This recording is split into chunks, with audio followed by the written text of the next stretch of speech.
Taman Nasional Gunung Leuser yang biasa disebut TNGL merupakan salah satu kawasan pelestarian alam yang ada di Provinsi Aceh, Indonesia.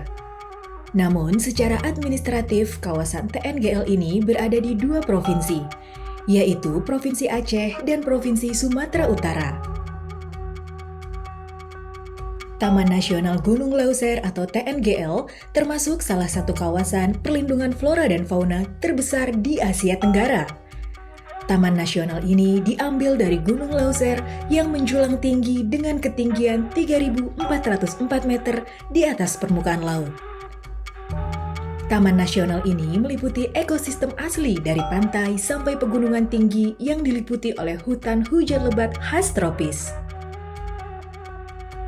Keanekaragaman flora dan fauna yang tinggi dan unik membuat kawasan TNGL ditetapkan sebagai Natural World Heritage Site atau situs warisan alam dunia, cagar biosfer, serta ASEAN Heritage Park atau Taman Warisan ASEAN yang disahkan oleh UNESCO. Taman Nasional Gunung Leuser ini memiliki 3 fungsi, yaitu sebagai perlindungan sistem penyangga kehidupan, pengawetan keanekaragaman jenis tumbuhan dan satwa beserta dengan ekosistemnya, dan pemanfaatan secara lestari sumber daya alam hayati dan ekosistem. Wilayah TNGL dikelola dan dimanfaatkan untuk tujuan penelitian, ilmu pengetahuan, pendidikan, penunjang budaya, pariwisata, dan rekreasi. Banyaknya flora dan fauna yang langka dan dilindungi sehingga tidak bisa sembarang orang masuk ke kawasan ini tanpa memiliki izin dari Balai Besar Taman Wisata Gunung Leuser sebagai pemangku kawasan.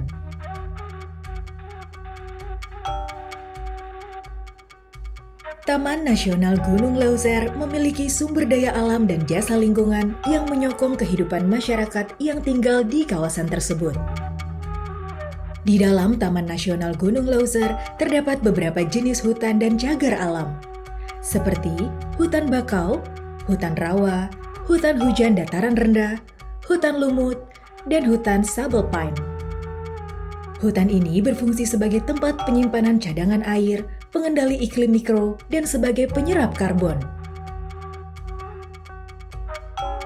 Taman Nasional Gunung Leuser sebagai bagian dari kawasan ekosistem Leuser merupakan kawasan hutan hujan tropis terpenting yang berada di Asia Tenggara. Selain itu, TNGL merupakan kawasan konservasi yang juga menjadi destinasi pariwisata di Sumatera Utara. Bukit Lawang dan Tangkahan merupakan dua tempat yang menjadi primadona pariwisata. Di Bukit Lawang, kita bisa melihat orang utan semiliar hasil rehabilitasi di habitatnya langsung. Sedangkan di Tangkahan, kita bisa berinteraksi dengan gajah. Bahkan, kita bisa memandikan gajah secara langsung. Wisatawan juga bisa menikmati keindahan pemandangan hutan dengan trekking atau menyusuri sungai dengan ban. Seru kan?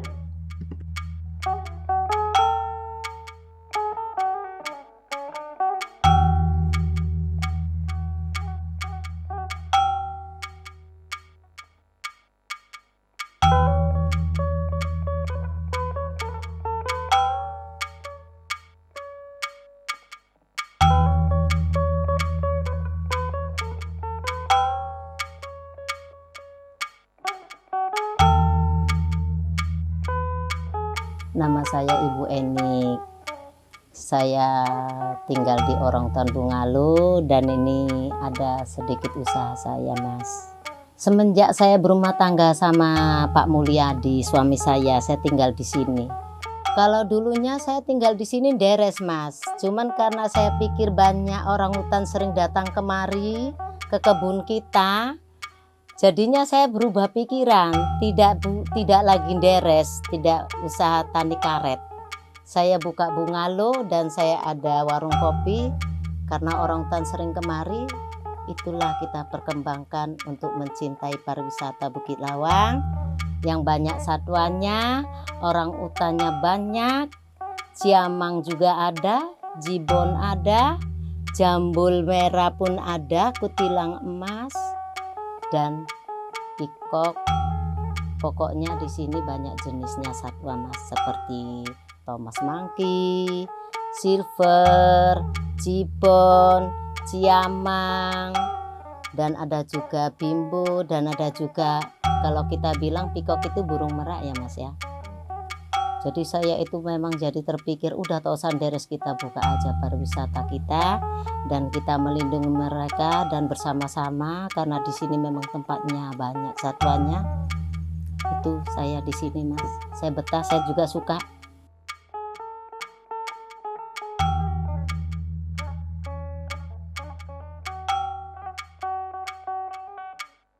Bukit Lawang merupakan tempat rehabilitasi orangutan yang telah berdiri sejak 1973 dan tempat pengamatan orangutan Sumatera sejak 1991. Jadi tidak heran jika saat berkunjung ke sana banyak orangutan yang hidup dengan bebas di alam liar. Karena 90% kawasan wisata tersebut adalah hutan. Orangutan Sumatera atau Pongo abeli adalah spesies orangutan terlangka dan termasuk orangutan yang terancam punah dibandingkan dengan dua spesies orangutan lainnya, orangutan Kalimantan dan orangutan Tapanuli. Orangutan Sumatera hidup dan endemik di Sumatera. Dibandingkan dengan saudaranya di Borneo, orangutan Sumatera mempunyai perbedaan dalam hal fisik maupun perilaku. Tubuh orangutan Sumatera lebih kecil daripada orangutan Kalimantan. Orangutan Sumatera memiliki tinggi sekitar 4,6 kaki dan berat 200 pon. Sedangkan orangutan betina berukuran lebih kecil, dengan tinggi 3 kaki dan berat 100 pon. Warna dan bulu orangutan Sumatera berwarna coklat agak oranye dan lebih tebal dibandingkan dengan orangutan Kalimantan. Orangutan Sumatera lebih suka makan buah-buahan, pucuk daun muda, serangga, kulit pohon, dan terkadang orangutan Sumatera makan telur dan vertebrata kecil. Mereka mendapatkan air dari buah-buahan dan juga lubang-lubang pohon. Biasanya orangutan Sumatera menggunakan potongan ranting untuk mengambil biji buah. Orangutan termasuk hewan dengan cara makan tipe pencicip. Sebelum memasukkan makanan ke dalam mulut, biasanya mereka terlebih dahulu menghirup aroma dan mencicip sedikit makanannya. Jika rasa dari tanaman tersebut tidak disukai oleh orangutan, maka makanan tersebut akan dibuang dan mereka akan mencari makanan lainnya. Hai, namaku Beno.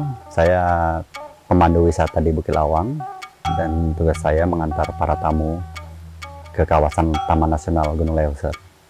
Ya mungkin tuh orangutan yang sekarang sama yang dulu tuh beda jauh ya untuk perubahannya, karena mungkin dari segi kehamilan, kalau dulu orangutan sedikit lebih lambat dari yang sekarang, dan tingkah laku juga sekarang lebih banyak belajar ke manusia sekarang ini orangutan.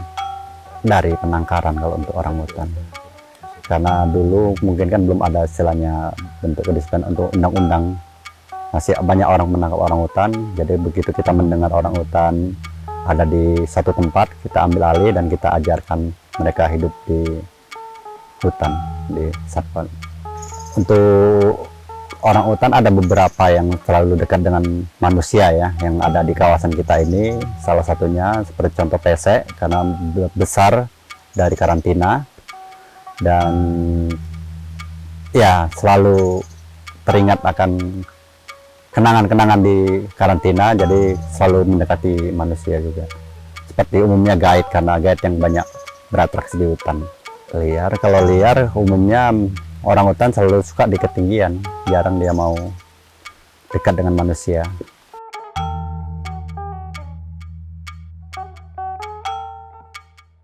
Tangkahan, tentu kita tidak asing lagi dengan tempat yang satu ini.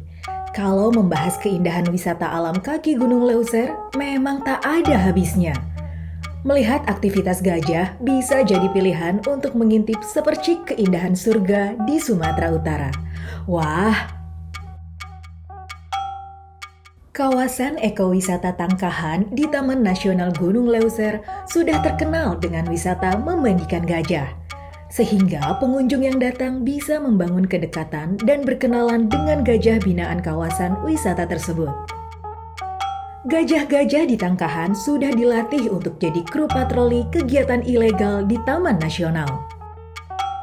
Gajah yang terdapat di kawasan ekosistem Leuser adalah subspesies dari gajah Asia yang memiliki habitat alami di hutan-hutan Pulau Sumatera. Gajah Sumatera merupakan jenis gajah terkecil di antara subspesies gajah lainnya yang terdapat di Asia. Dulu jenis gajah ini ditemukan secara merata di seluruh Sumatera. Akan tetapi beberapa dekade terakhir daerah persebarannya telah berkurang secara drastis dan hanya ada di beberapa tempat. Tujuan Taman Nasional itu sebetulnya yang utama dulu menjaga kelestarian gajah. Yang keduanya untuk mensupport wisata di Tangkahan juga menjadi logo wisata Tangkahan. Karena di daerah Tangkahan inilah yang paling banyak kehidupan gajah-gajah liar dibandingkan daerah-daerah lain gitu. Itu maka terjadinya di Tangkahan itu menjadi logo Tangkahan itu adalah gajah. Dan hutan ini juga saya juga ya mulai dari kecil hidup berdampingan dengan hutan Gunung Loser, dan semua hutan ini masih berhubungan sih dengan Gunung Loser dan mempunyai banyak yang kita butuhkan di dalam Gunung Loser seperti obat-obatan ataupun sungai yang begitu banyak menyimpan panorama-panorama yang indah. Itulah yang kami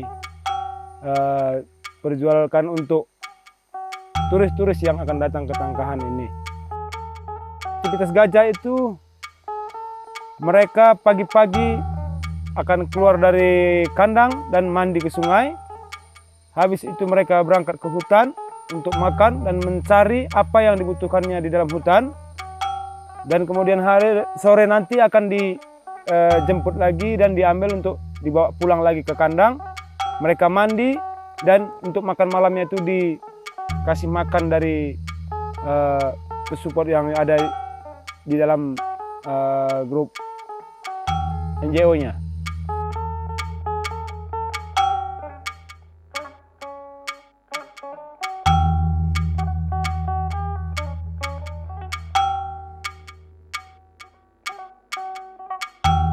Sedikit lagi saya terangkan, gajah-gajah kita yang di Tangkahan itu kita ambil bukan gajah liar dari dalam hutan. Mereka itu adalah gajah-gajah konflik. Gajah konflik ini dianya itu selalu merusak lahan-lahan masyarakat. Daripada gajah itu dibunuh, diracun ataupun dijerat ataupun apakan masyarakat, makanya terjadilah ibaratnya kita itu mengambil mereka dan seperti menggembala begitu, supaya mereka itu tidak lagi kembali ke masyarakat terdekat berbatas dengan Taman Nasional, tidak merusak lahan-lahan masyarakat itu gitu. Jadi tidak ada lagi mengadakan konflik dengan masyarakat terdekat. Hutan hujan dataran rendah merupakan habitat yang sangat sesuai untuk gajah Sumatera. Hutan ini menyediakan pakan yang berlimpah, banyak terdapat sungai dan memiliki topografi yang ringan. Gajah biasanya menghindari daerah yang curam karena susah untuk memanjat. Biasanya gajah membuat jalan-jalan yang dilaluinya di daerah perbukitan dengan mengikuti kontur bukit yang mudah dan tampak seperti jalan yang dirintis manusia. Gajah liar yang terdapat di hutan Leuser biasanya merupakan kelompok keluarga kecil antara 3 sampai 10 individu, terdiri dari betina dewasa, gajah betina muda, dan 1 atau 2 anak gajah.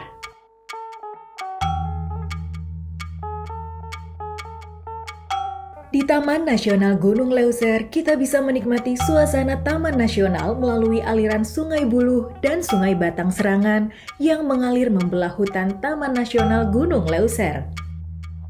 Sungai Buluh dan Sungai Batang merupakan pembatas antara kawasan Taman Nasional Gunung Leuser dengan pemukiman rumah warga setempat. Kegiatan menyeberangi sungai merupakan salah satu kegiatan wajib ketika kita menyusuri Taman Nasional.